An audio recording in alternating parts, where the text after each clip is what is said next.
So yes, classes of companies under the act. Anybody had revised this self-study? Had you done this? Anyone who had done? I told you to read and come. This much only. This limited, unlimited company, company limited by guarantee, company limited by share. Now we will see, guys, classes of companies under the act. Okay. Classes of companies. Classes of company means what? Types of company. Under which act? Srishti, which act? 2013. Okay. So the growth of economy and increase in complexity of business operation in the corporate world has led to the emergence of different forms of corporate organization. Complexity means what? Difficult, not easy, too complex. Okay. So nowadays there are different forms of corporate organization, guys. Okay. So on that basis we had divided them in classes of companies. Okay. So to regulate them, the Companies Act 2013 has broadly classified the companies into various classes. Okay. A company may be incorporated as OPC, one person company. It came in 2000, Companies Act 2013. It was not there in 1956. Okay. So a company may be incorporated as a OPC, one person company, then private company or a public company, depending upon the number of members. OPC, private, public, depending on the numbers. So what are the criteria? Criteria is depending on the numbers. Anybody knows how many members, how many person requires or members required to make a private company? Minimum 7. Private company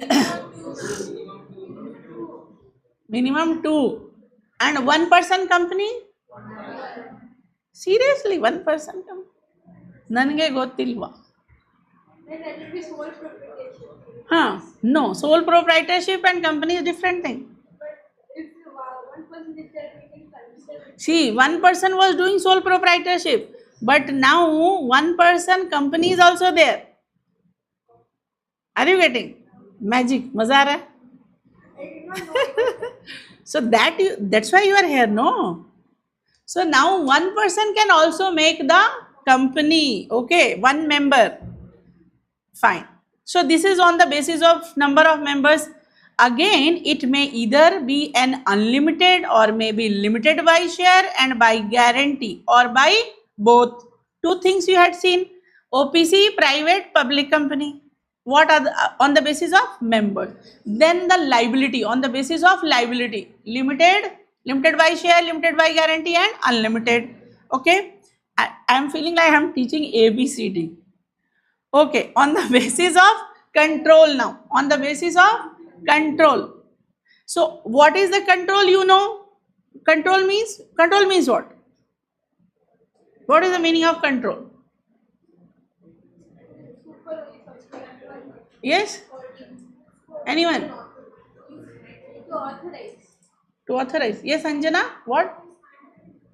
To handle the affairs of the company. Yes, what else? Control over the company. Okay. Yes, Manasa? Authority of what? Authority of what? Control the affairs. Control the affairs of the company. Okay. Taking all the decision, I can say. Taking all the decision, holding company, if it is wholly owned subsidiary, they take all the decision regarding that company. Okay. So that is called control. So on the basis of control, companies can be classified as associate company, holding company, subsidiary company. Okay. Got it? On the basis of members, yes? Bolo jaldi. On the basis of members? On the basis of member, how many things I told you? OPC, private and public. On the basis of liability, limited by share and limited by guarantee. On the basis of control, associate, holding and subsidiary company. ठीक है? Then other classes, other forms of classification of companies are foreign company, government company, small company, dormant company, nidhi company and company formed for charitable objects. Okay, so you had seen four categories, right? So now in detail we are going to explain it. Okay, companies may be classified into various classes on the following basis. On the basis of liability, now company limited by share, section 2 subsection 22. How we will read it? Section 2 subsection 22 of the Companies Act 2013 defines that when the liability of a member of a company is limited by its memorandum of association to the amount, if any, unpaid on the share held by them, it is known as company limited by share. As I had given you example, no, if you had purchased 1 lakh rupees, say suppose you had purchased 1 lakh rupees share of any company, and how much you had paid? 50,000 you had paid. So what is the unpaid amount? 50,000. So how much you are liable? For the 50,000 only. Okay. It thus implies that for meeting of the debt of the company. So now tell me guys, if company is having huge debt and other responsibility, can company will ask you more than 50,000? No. So your liability is what? Limited. Okay. So it implies for meeting the debt of the company, the shareholder may be called upon to contribute only to the extent of the amount which remains unpaid on his shareholding. Apeksha, are you getting?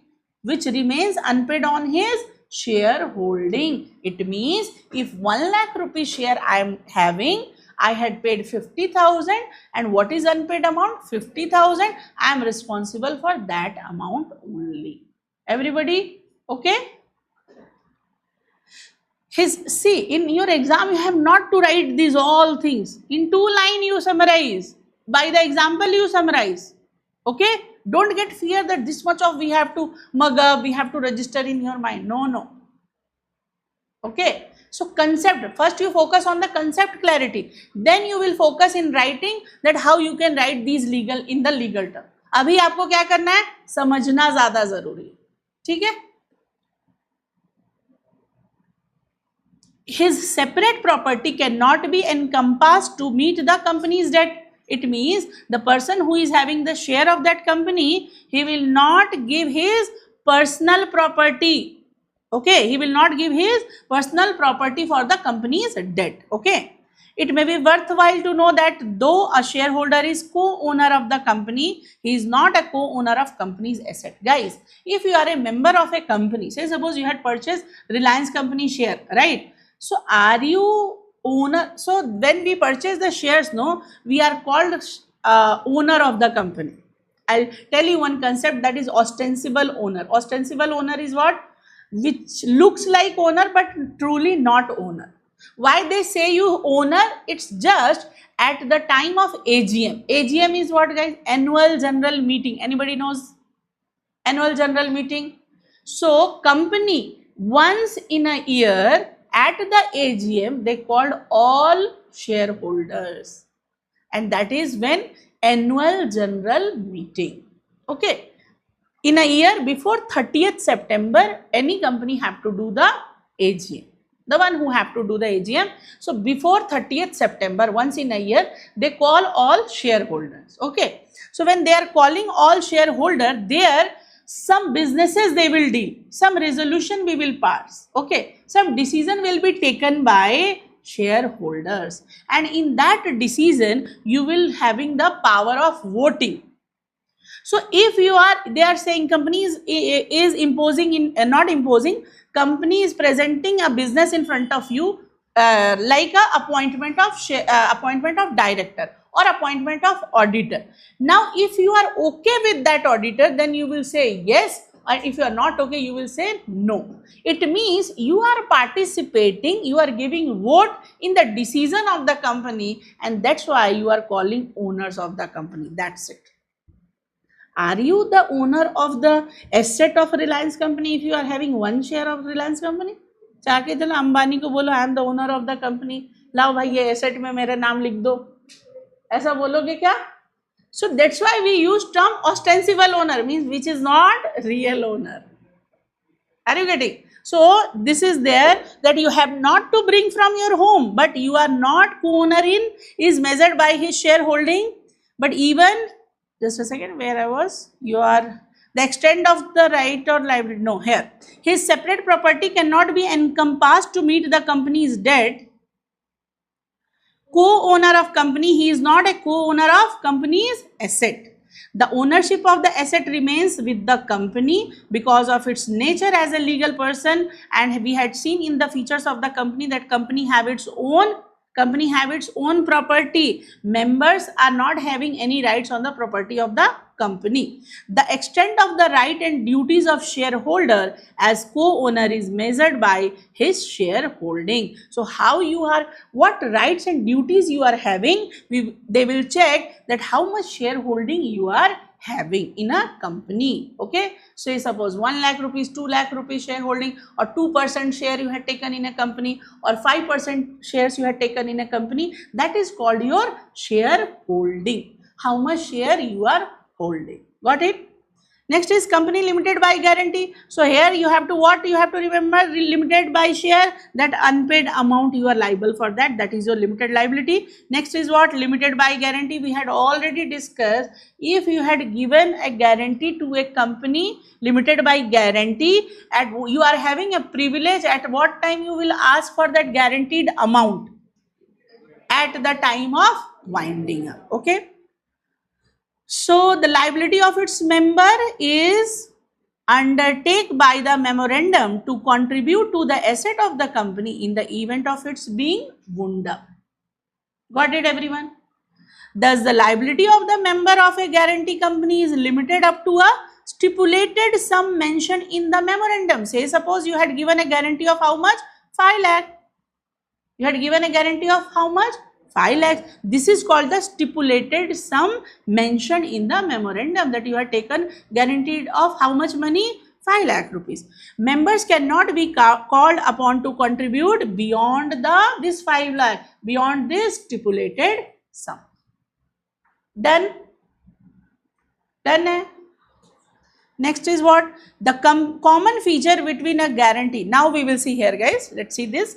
Common feature between a guarantee company and the company having share capital are legal personality. What is the common in limited by share and limited by guarantee? Okay. So the legal personality and limited liability in the latter case. Now you will learn here a new concept that is called the latter. Had you ever heard latter case? What will be the latter? Omkar, can you tell me? Which one? The next thing. No, if, see here they are telling that common feature between a guarantee company and the company having share capital. Which one is the latter? The company with share capital. The company having the share capital. So there is a simple funda, later is latter. You can note down in your notebook, later is latter. What is this? Ankita is thinking, what is madam teaching? Let's see what is the meaning of former and latter, guys. Say suppose Mr. Ram came first, and after Mr. Ram, Mr. Sham came in this room. Who will be the former? Who will be the latter? Mr. Ram is former. Mr. Sham is latter. Okay. So the later is, the funda is what? Later is latter. The one who will come later, he will be the latter. Now in this line, the common feature between a guarantee company and the company having share capital, which one is the latter? Which one is the latter? Company having share capital. So whenever these kind of phrases will be there, sentences will be there, the first number will be, the first name will be the former, the second later name will be the latter. Did you get? So again and again they will not write that company limited by share. What they are using? Word latter. Okay. So in the latter case, it means having the share capital, the members' liability is limited by the amount remaining unpaid on the share. अभी आपके dream में भी आ जाएगा ये. I think this is 20th time unpaid amount in 3 classes. and Manasa and Zubia, so they will get mad. Okay, so unpaid amount, clear guys, unpaid on the share which is, so what is the common feature in guaranteed amount? How much you will have, guarantee company also you have to give 5 lakhs, how much you had guaranteed, how much the stipulated sum you had mentioned, and limited by share also that your unpaid amount that is also limited, that is the common. Then what is the difference? So here both of them have the state of their memorandum that the members liability is what? Limited. Okay. However, the point of distinction, what is the difference in that? The point of distinction between these two types of companies is that in the former case means guarantee company. Former is what? Guarantee company. So, former case the members may be called upon to discharge their liability only after commencement of winding up. हमें पता है, please और बार बार मत बताओ, तुम्हारा module, your module is telling again and again, and only subject to certain condition, but in latter case they may be called upon to do so at any time. This is important, you are not knowing at the time of, maybe you are knowing that. So guarantee at the time of winding up, but what about the limited by share? Any time in the life of the company they can call. So at any time, either during the company's lifetime or during its winding up, they will call which amount? Which amount? Unpaid. In our example, how much amount was that? 5 lakhs, no? How much? What was the unpaid? 50,000 was the unpaid amount. Okay, 1 lakh share we had bought, 50,000 we had paid, 50,000 was the unpaid amount, and that they can call in the lifetime of the company or at the time of winding up. And in guarantee company they will call 5 lakhs for example only at the time of the winding. Clear for everyone? Rashid, did you get? Yes. It is clear from the definition of the guarantee company that it does not raise its initial working funds from its members. Guarantee company never asks initially the amount, right? Because they are asking at the time of winding up. Therefore, such a company may be useful only where no working funds are needed. When there is no funds are working funds are needed, then they can make a guarantee company. Okay, and or where these funds can be held from other sources, like, or the company can get these funds by endowments, fees, charges, donation, etc. Okay, what is endowments? Manasa, endowments? Endowments, guys?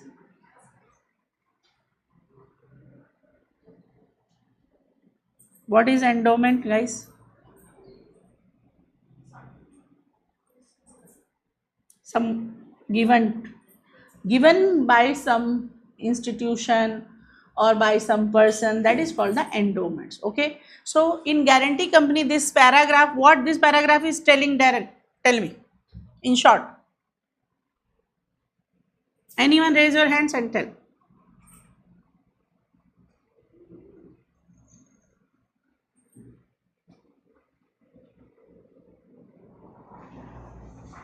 Saad, can you tell me what did you get in this paragraph?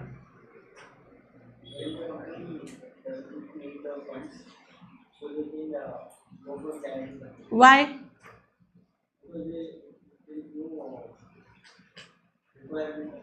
Why for the guarantee company? Why? The reason behind it, Ankita? When the company don't require working fund means to start the company, to run the company. When they don't need fund, then they go for the guarantee company. Why? Because they are not asking you in the lifetime of the company. When they are asking you my fund at the time of winding up, that is the reason. And they are getting the funds. Funds can be held from other sources like endowment, fees, charges, donation, etc. They can get money from these sources. Okay. Danyata, we were just discussing the limited liability and all. Okay, unlimited, limited liability by guarantee. Fine. So endowment, fees, charges, donation, etc. Fine. So in Narendra Kumar Agrawal versus Saroj Malu, the Supreme Court has laid down that the right of a guarantee company to refuse to accept the transfer by a member of his interest in the company is on a different footing than that of a company limited by share. The membership of a guarantee company may carry privileges much different from those of the ordinary shareholder. What is the privilege? They are asked at the time of winding up. Simple. And if you are taking a normal equity share, you can be asked anytime. Whenever the company required capital, they will ask for the unpaid amount. They will not wait till the time of winding up. So what is the privilege of the person who is the member of the limited by guarantee? Because at the time of winding up, he have to give that money. Got it? Unlimited company, everybody knows. Company not having any limit on the liability of its member. There is no limit on the liability. You are unlimited, your liability is unlimited. The liability of a member ceases when he ceases to be a member. When the unlimited company's member liability will be over, when he will leave that company, he will ceases to become, ceases means stop, when he will discontinue as a member. Okay, got it? The unlimited liability, when that member will be free from the unlimited liability, guys, when he will stop becoming the member of that company. The liability of each member extend to the whole amount of the company's debt. So these kind of members are liable for the whole amount of company's debt and liabilities, but he will be entitled to claim contribution from other members. Now guys, say suppose this person who is having the member of the unlimited, who is the member of the unlimited company, say suppose company is having how much debt? Company is having 50 lakhs debt. Now this person have to contribute towards this debt from his personal asset also, right?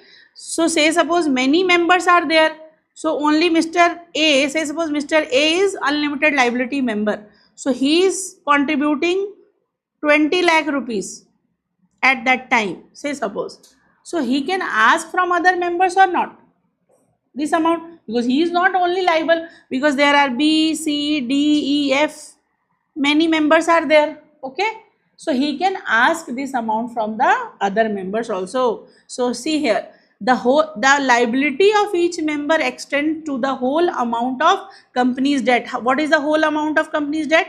50 lakhs and liabilities, but he will be entitled to claim contribution from other members. So he says suppose Mr. A had contributed some huge amount, he can take it from the other members also.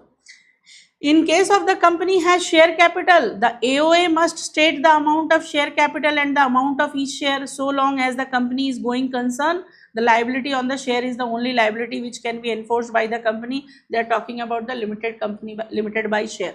Then the creditors can institute proceeding for winding up of the company for their claims. Sorry, just a second. This, in case of a company has share capital, the AOA must state the amount of share capital and the amount of each share.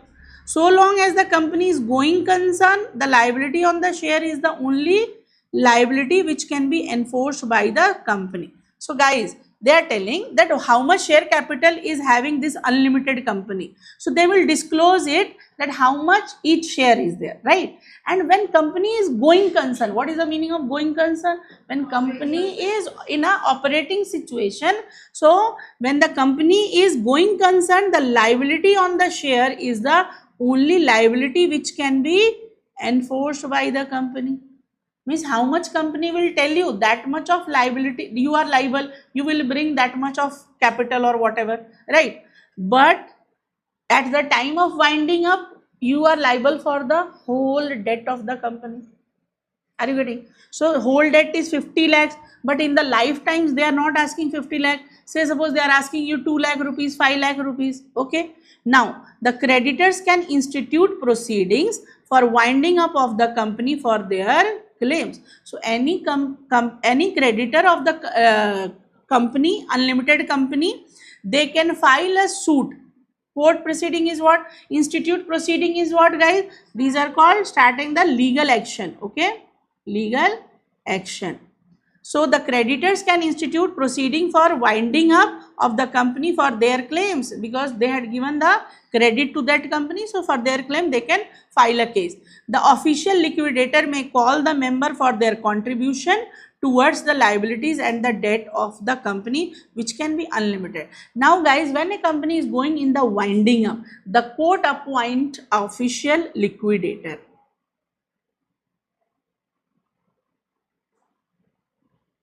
Who will appoint? Court will appoint the official liquidator. Okay.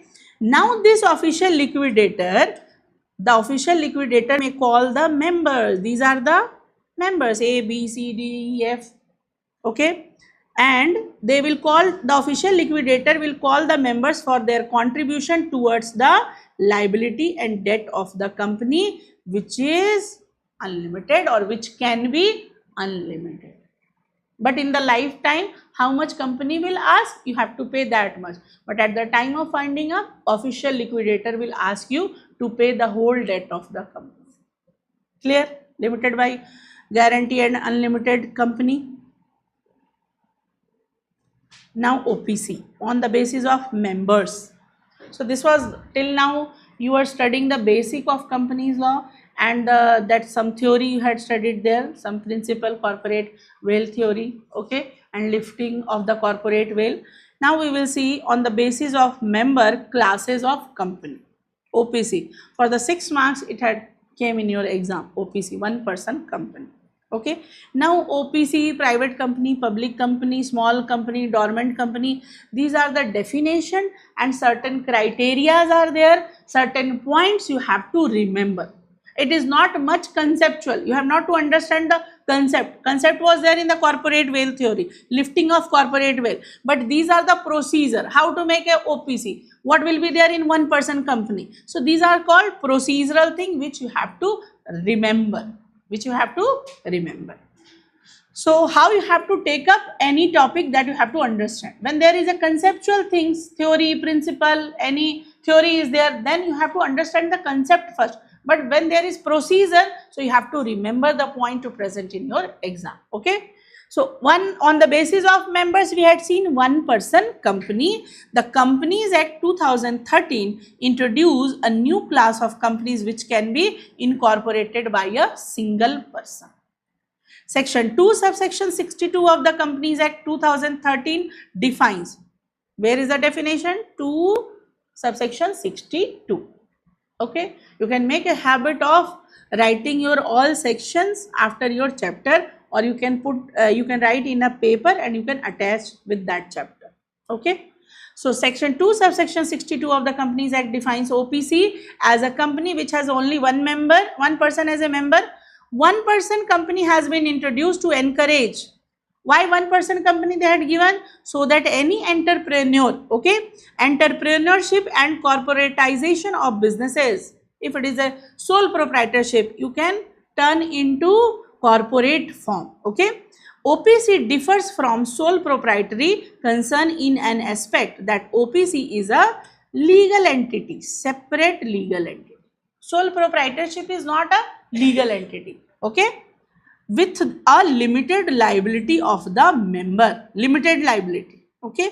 Whereas in the case of sole proprietary, the liability of owner is and extend to the owner's entire asset constituting official and personal. It means in sole proprietorship the liability is unlimited, and in OPC liability is limited. Okay. But it is same like sole proprietor, only one member is running the show. Okay.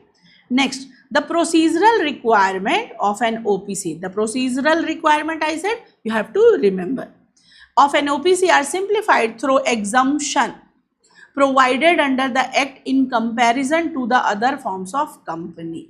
So guys, OPC, one member company. What is exception means here? That in other companies, when they have to follow more rule and regulations, OPC are not having that much and they are having exception. Exception is what? There is a general rule and opposite to that general rule. Okay. And it is not exception, sorry, it is exemption. Exemption is what, guys? Exemption is what? What is exemption?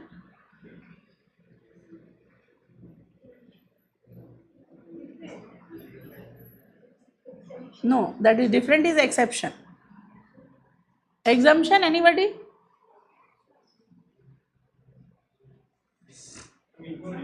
Hmm? Ignoring. Yeah, ignoring something. Giving privilege or concession. Exemption, yes? Somebody? No. And when you will go in your inter, say suppose in inter you are having 6 papers. So if in 2 to 3 papers you brought more than 60 marks, your paper will be exempted. You have not to give that paper again. Exemption means now they are ignoring that 2 to 3 papers and you have to write other papers. But there is minimum criteria, you have to, in other subjects you have to bring 25 marks. Then you will get the exemption. Exemption is here for OPC one member company, and exemption in comparison to the other forms of companies, the rules and regulation other company have to follow more, but OPC is having some exemption, some concession, some privileges. Okay, what are that? According to section 3 subsection 1 clause C, how we have to read it? Section 3 subsection 1 clause C of the Companies Act 2013, OPC is a private limited company. OPC is in the form of the private limited company with the minimum paid up share capital as may be prescribed and having one member.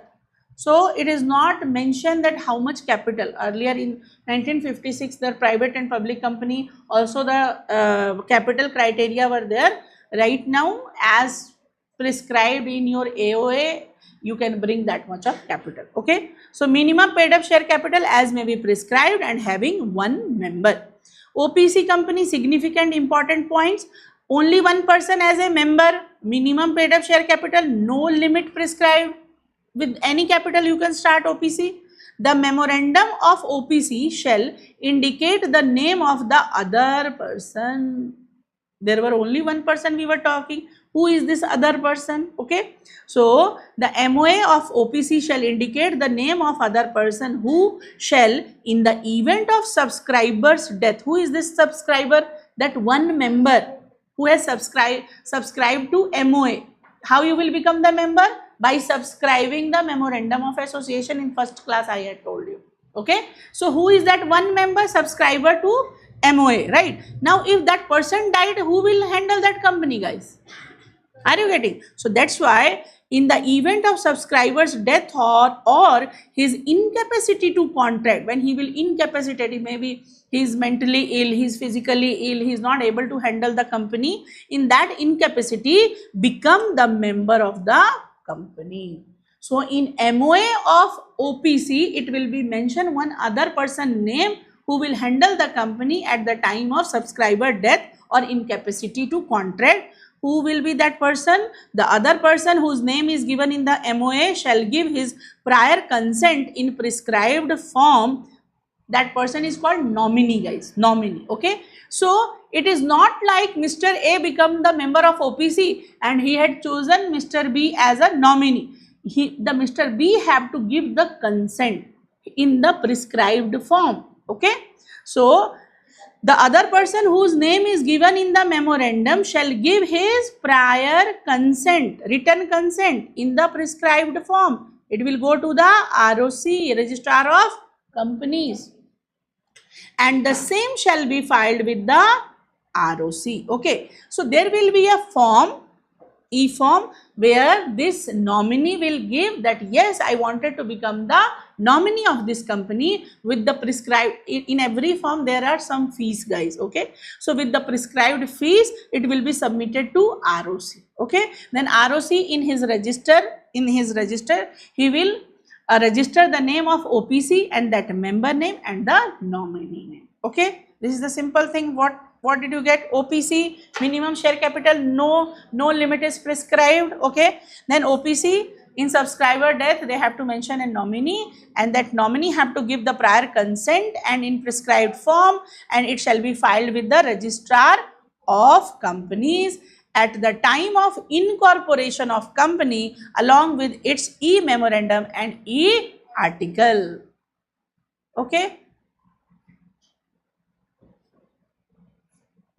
Clear है यहाँ तक? Then such other person may be given the right to withdraw his consent. Now if he had given his consent but later on he wanted to withdraw the consent, that I don't want to continue in this company as a nominee or further in member, okay, so he can withdraw it, his consent. The member of OPC, again where he will give this withdrawal application, again to ROC, okay. The member of OPC may at any time change the name of such other person. So say suppose Mr. A had chosen nominee Mr. B, he can change, he can bring the Mr. C. So nominee can also withdraw and the member of the OPC can also change the name of that nominee. So OPC may at any time change the name of such other person by giving notice to the company, and the company shall intimate the same to the registrar. Again you have to give the information, you have to intimate to ROC that instead of Mr. B, we are choosing Mr. C as a nominee. These all changes, guys, you have to intimate to ROC because ROC our regulator, registrar of companies. When you are incorporating, forming a company, no, so first of all you have to file this incorporation and all, it will go to ROC, registrar of company. He is having a register, that ROC is having the register, and in that your company name will be written there. Whether you are the OPC, private limited, you are public limited, listed company, all name will be there. Got it? So any changes you have to intimate to ROC, okay. Any such change in the name of person shall not be deemed to be an alteration of MOA. What is alteration of MOA? So you are making a change of that nominee, that doesn't mean your MOA and AOA. At the time of incorporation, guys, you have to make these documents, MOA, chartered of the company, MOA and AOA. You had heard in your second period or not? Okay. So if you are changing the name of the nominee, that doesn't mean that is the alteration of MOA. Okay, you have not to alter your MOA, it will be same, just you have to intimate to ROC, okay. Only a natural person who is an Indian citizen, whether resident in India or otherwise, NRI also, okay, whether resident in India or out of country, anybody is there but has stayed in India for a period of not less than 120 days. That nominee can be the Indian citizen, resident of India or NRI, but that person should stay in India how many days? At least 120 days during the immediately preceding financial year. Preceding financial year. Financial year, do you know? When it starts, when it ends? April 1st to 31st March. Okay. So preceding means previous year's financial year. Okay. So that person, that natural person shall be eligible to incorporate a OPC and shall be nominee for the sole member of OPC. So there will be one member and one nominee. No person shall be eligible to incorporate more than one. Say suppose Mr. Ram is the sole member of OPC. He had opened a OPC. Later on he cannot open the other OPC. Okay. So no person shall be eligible to incorporate more than one OPC or become nominee in more than one such company. Okay. So that person can open one OPC, and any person wanted to become the nominee or become nominee in more than one such company. Okay. So no person shall be eligible to incorporate more than one OPC or become nominee in more than one such company. Okay. Next is what? No minor shall become member or nominee. Minor is not eligible to become member of OPC, even nominee of OPC, or can hold share with beneficial interest. Minor can become a partner in a partnership. Very good, very good. Minor can become the partner in the partnership with the consent of all the partners, and he can become partner for what? For losses? No, only for the benefit of the partnership. Only to share the profit, not to share the losses. Are you getting? But a minor cannot become a member and or a nominee in an OPC. Okay. and even he cannot hold any share with beneficial interest. Such company cannot be incorporated or converted into a company. Converted means what, guys? Private company into public company. Again, public company can convert into private company. Okay. So, but OPC cannot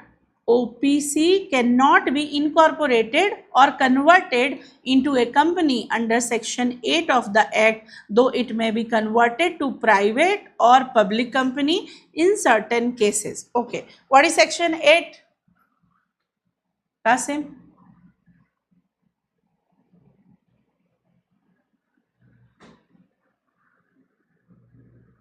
Section 8 companies. We had done it.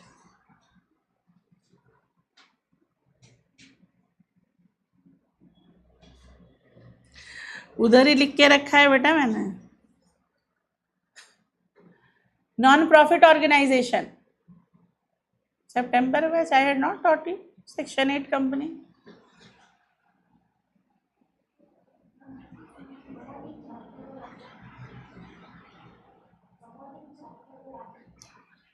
Promotion, their work is that promoting, but we say section 8 company non-profit organization. They don't open company for profit. Their purpose is to promote any businesses, any religion. Okay, so they are promoting charity and all. So different purpose are there. That is also mentioned in that section 8 company. Okay. So non-profit organization. So any company which is OPC company, you can convert in private or public, but you cannot convert into section 8 company, that is non-profit organization. Because for non-profit organization, one person company cannot be become the charitable institute. Maybe there they can make their own profit and they will take their own profit. Okay. Such company cannot carry out non-banking financial investment NBFI activities. Banking financial investment, you know what is non-banking. NBFC you had heard, non-banking financial institute and all.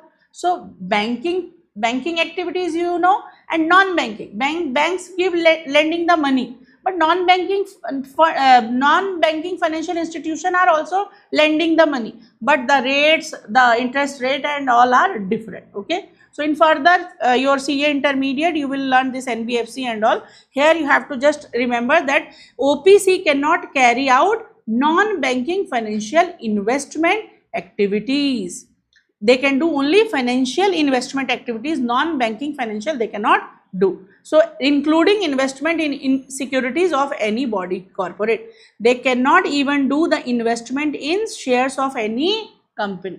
OPC cannot invest the money in any securities, in any shares of that company, shares of any company, and they cannot do the NBFC financial investment also. Got it? These are the procedural, these are the eligibility criteria, so you have to remember these things. Here the member can be the sole member and director. The member will be Mr. A is the started OPC, he will be the member, he will be the director. Okay. So this is one member company, it is in the form of private company in nature, it is encouraging entrepreneurship and corporatization of business. Procedural requirements are simplified through exemptions, separate legal entity and limited liability. Done OPC. Any doubt in this? Member and nominee, that member, the member is only the director also. Okay. They cannot start more than one OPC. They cannot become nominee in more than one company. Okay. These all things you have to remember. They cannot invest in any shares of any other company. They cannot do the non-banking financial investment activities. Okay. Any changes you have to intimate to ROC. Any changes in the nominee name, that doesn't mean that is the alteration of MOA. These points you have to remember. Got it? Then private company, section 2, subsection 68. Private company means a company having a minimum paid up share capital. Minimum paid up share capital, not prescribed. Okay. Any minimum paid up share capital you can bring to form a private company as may be prescribed, and which by its article restrict the right to transfer its shares. In private company, transferability is restricted. In private company, there is a restriction to right to transfer its shares. Okay. Except in case of OPC, limits the number of its member to 200. What can be the maximum number, guys? 200.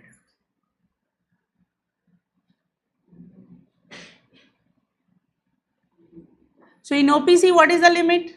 One member only. So except in case of OPC, in private company, because OPC is also a form of private company. So except in OPC, limits the number of its member to 200. Provided that where two or more person hold one or more share in a company jointly. Read this line. Where two or more persons hold one or more shares in a company jointly, they shall for the purposes of this clause be treated as a single member. Say suppose what is the maximum number? 200. Okay. But in this 200, there is one joint holders are there. Shareholder are the joint shareholder. Okay, joint shareholders.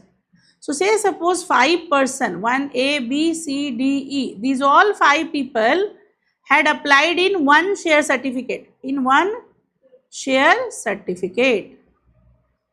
So they had applied jointly, guys. Say suppose A, B, C, D, E. They are applying jointly. So they will be treated 1 or 5. They will treated 1. Okay. So then the number can increase, no, but it will be treated as 1. So the maximum number is restricted to 200. Okay. So where two or more person hold one or more shares in a company jointly, they shall for the purposes of this clause be treated as a single member. Did you get? If, okay, I'll tell you. We are telling 200 members should be there. So you will think that 200 members are the individual one person. Okay.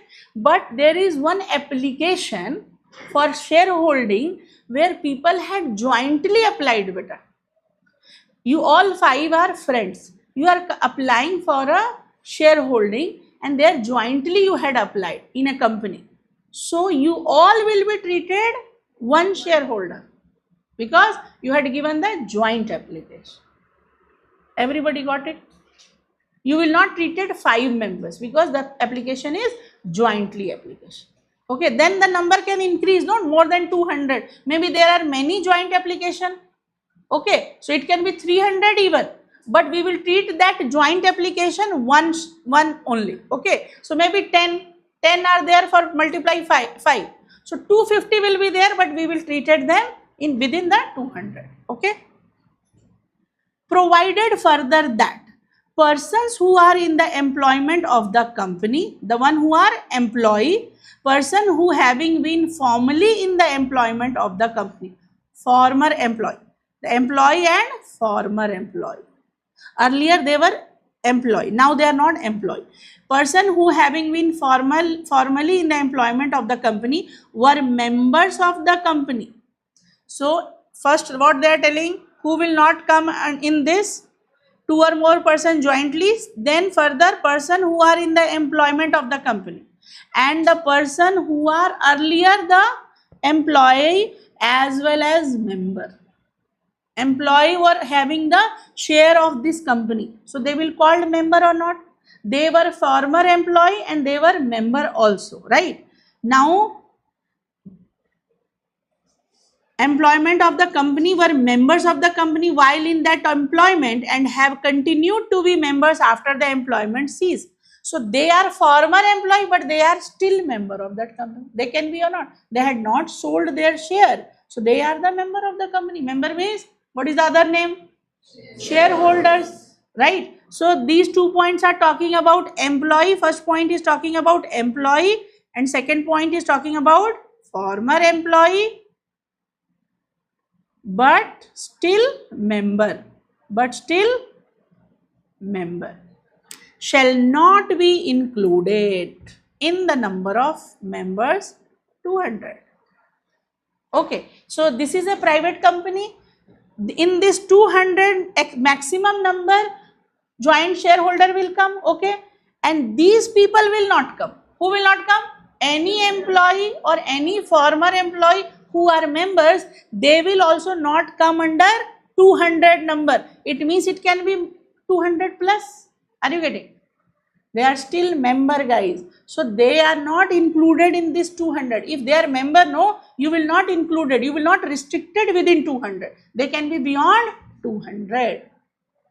So say suppose within this 200 number, there are former employee, 10 former employee who are member also. Will you count in this 200? No, they are beyond this 200. This is given here. Shall not be included in the number of members. And prohibits, what is the third condition? Prohibition, any invitation to the public to subscribe for any security of the company. What is that? Inviting public to subscribe? Huh? What is that?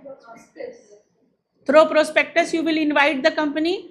So that is called any company who is inviting the subscription to their securities. It means any company is going for the IPO. That is called initial public offer. ठीक है? Initial public offer. First time you are calling someone to subscribe the shares of your company, that is called the IPO. So private company are not allowed to invite public to subscribe. Private companies are not allowed to do IPO. Whenever we go for the IPOs, the first step is to changing the company from private company to public company. And if it is not company, partnership also they can go. So first partnership to company it will change and then it can be applied. So public company can give the invitation, not private company. Okay, so these 3 to 4 points you had seen here. Private company 2 subsection 68. Restriction, first one is what? Restriction of right to transfer. Then you had seen the maximum number 200. Who will not come under this 200? That you have to remember. Okay. Then third point was what? Prohibits any invitation to IPO. Okay. They cannot invite anyone to subscribe the share. These 3 points you have to remember for the private company. Okay. Then no minimum paid up share capital requirement. There is no criteria for paid up share capital.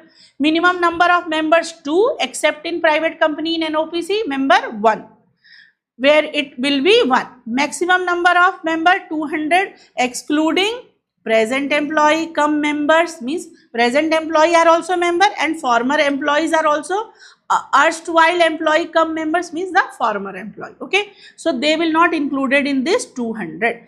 Right to transfer share is restricted. Prohibition on invitation to subscribe to securities of the company. Small company is a private company. We will see further small company. OPC can be formed only as a private company. Are you getting 100% now? Easy, eh? So what you have to do, you have to revise. When you will revise, you will remember next day hardly 80%, not 100%. Then uska next day you will forget another 25%. That is the mind capacity. So what you had understood today, if you will go, at least you will remember restriction, maximum number, what is the prohibition, these all things you will remember. Then section 2, subsection 60. अभी भूल गए 62 62 direct 2 subsection 68. Okay, then limited company, limited by share, limited by guarantee. तो मेरे किसी मनसा जिंदगी में नहीं सुनेगी उसको. Limited by guarantee. Then unlimited company. Okay, we had covered that also today. Fine. Then small company, star mark company, as per the point of view of your exam, they used to ask. Okay, what is small company? Another 10 minutes. Small company given under the section 2, subsection 85. Any person who is interested to make this section, please list out. You can share on the group. The other lazy people can copy it. Okay. Small company. Small company given under the section 285 of the Companies Act 2013, which means a company other than a public company. Small company is not a public company. Small company is also a private company. Where we had seen, see here, small company is a private company. Okay. So small company is other than a public company. Fine. Paid up share capital and criteria and turnover, guys. This was the earlier. There is an amendment for the purpose of subsection this. September 2022, the paid up share capital and turnover criteria changed. Okay. Amendment क्या बोलते हैं? When they bring the changes. Okay, then we say amendment. Okay, so let's see what was the earlier, what was there in small company earlier. Paid up share capital of which does not exceed 50 lakh rupees. Paid up share capital not more than 50 lakh or such higher amount as may be prescribed. Maybe 50 lakhs, the one criteria is 50 lakhs or such higher as may be prescribed. Okay, what is prescribed there? That can be anything, 2 crore, 4 crore or what. So which shall not be more than how much, guys? 10 crore. So minimum how much? Up to, it should not exceed 50 lakhs and not exceed 50 lakh that and shall not be more than 10 crores. Just a second. Which does not exceed 50 lakh rupees or such higher amount as may be prescribed, which shall not be, that higher amount should not be more than 10 crores. Okay? Next is what? And turnover of which as per profit and loss account for the immediately preceding financial year does not exceed 2 crore rupees or such higher amount as may be prescribed, which shall not more than 100 crore. This was the turnover. This is paid up share capital. So this was earlier, guys. Now if it will come for 5 marks, you please mention this also and the amended one also. Okay. So what is the next one? Exception. This clause shall not apply to. So this was applying to small company, guys, and small company is also a form of private company, but this clause shall not apply to whom? It will not apply to holding company and subsidiary company. A company registered under section 8 non-profit organization and a company or body corporate governed by any special act. So small company criteria will not apply to 3. What was that? Holding company, subsidiary company, section 8 company or any special act, it will not apply. Okay. For the purpose, this is important now. For the purposes of subclause I and subclause 1 or subclause 2 of clause 85. 1 or 2. This is 1 or 2 clause. Okay. So for the purposes of these clauses, so then they read like this: subclause 1 and subclause 2 of clause 85 of section 2 of the act, paid up share capital and turnover of the small company shall not exceed rupees 4 crores or rupees 40 crores respectively. Paid up share capital how much? It should not exceed more than 4 CR paid up.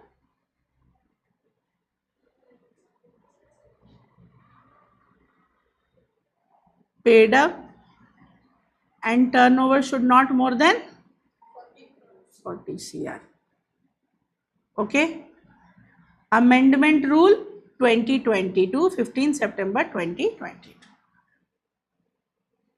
Got it? So small company significant points are: small company is a private company, paid up share capital not more than 4 crores, turnover should not more than 40 crores and it should not be section 8 company, and it is not applied to holding and subsidiary and not applied to section 8 company. This is the important point for small company. What is the meaning of public company, guys? Section 2 subsection 71 public company's definition is a very easy definition. Public company means a company which is not a private company. Anusha is Anusha because she is not Ritika. Okay. So any company means, public company means a company which is not a private company and has a minimum paid up share capital as may be prescribed. Easy definition. Provided. Now this is tricky. Please listen carefully. Case laws aa jata hai beta is pe. They ask case law on this. Provided that a company which is a subsidiary of a company not being a private company shall be deemed to be public company for the purposes of this act even where such subsidiary company continues to be private company in its article. समझ में आया फरमान?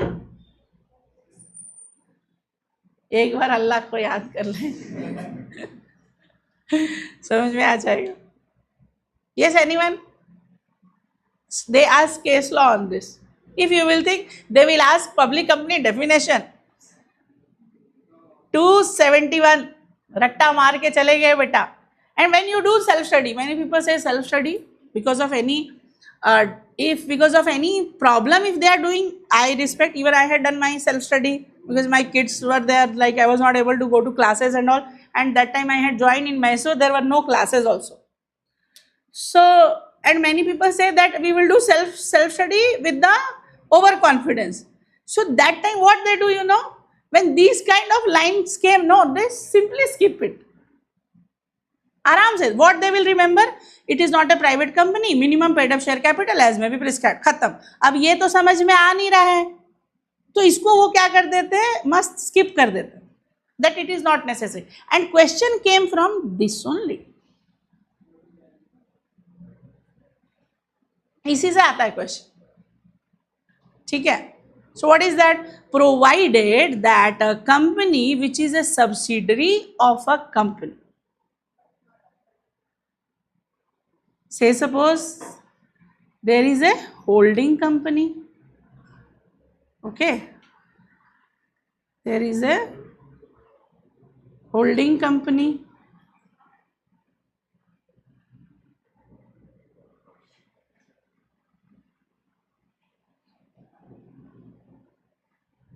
so that a company which is a subsidiary of a company means B is the subsidiary company of A company, not being a private company. A company which is a subsidiary of a company, not being a private company. They are talking about this holding company. This holding company is not a private company, means it is a public company. Shall be deemed to be public company. Which company? This subsidiary will be deemed. What is the meaning of deemed? Considering, assuming. Deemed means what? Assuming, which is not real, but you are taking the assumption. Okay, so deemed public company. So this company is holding company is a public company. Okay, it is not a private company.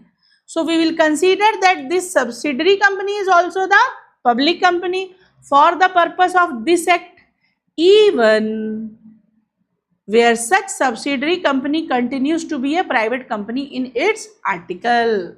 So in its article, every company is having MOA and AOA.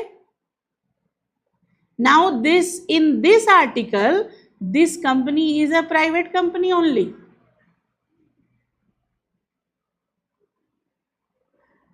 When this holding company had made this subsidiary company, guys, this company is a private company.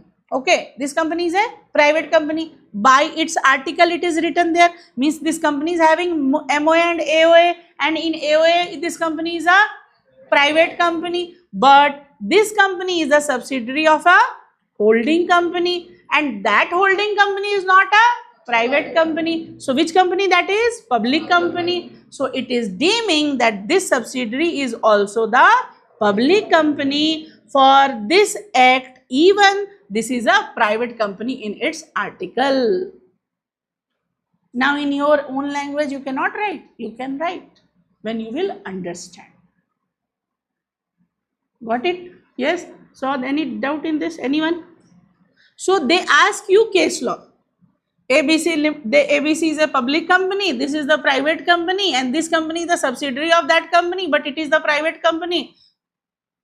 फिर क्या हो जाएगा? जिसने skip किया होगा वो, that person who had skipped this, they will write no, the PQR Limited is a private company because in its article it is a private company. Got it? So they ask question from this, right? So public company, got it everyone? Important point है ये, please remember. So public company significant points is not a private company. Article don't have the restricting clauses. It is not a private company and its shares freely transferable.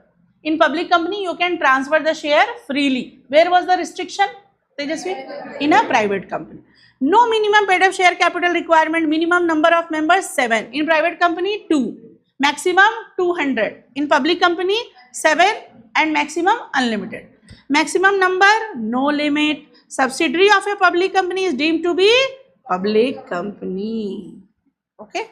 According to section 3 subsection 1 clause A, a company may be formed for any lawful purpose by 7 or more members person where the company to be formed is to be called public company. Okay. Holding in subsidiary, associate, listed and other company.